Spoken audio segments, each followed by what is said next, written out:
You would not have the Jay-Z's, the Nas, the Fat Joes without the Cool Hercs, the Cold Crush Brothers, Grandmaster Flash, and the Furious Five.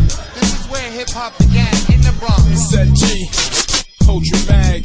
It's all about the faction with the Black Prophets. Goes like this. Check it, check it. I say what is rap and you point to a gun. When I say what is hip-hop, then most of y'all run.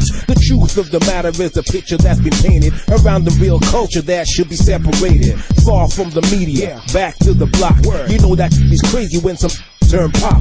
Axe Cool Herc, yeah, that from Jamaica, from the Caribbean to the East Coast America. He came with a speaker, dropped the maddest beats, then went crazy, can't control their feet. The dancers formulated, the break dance was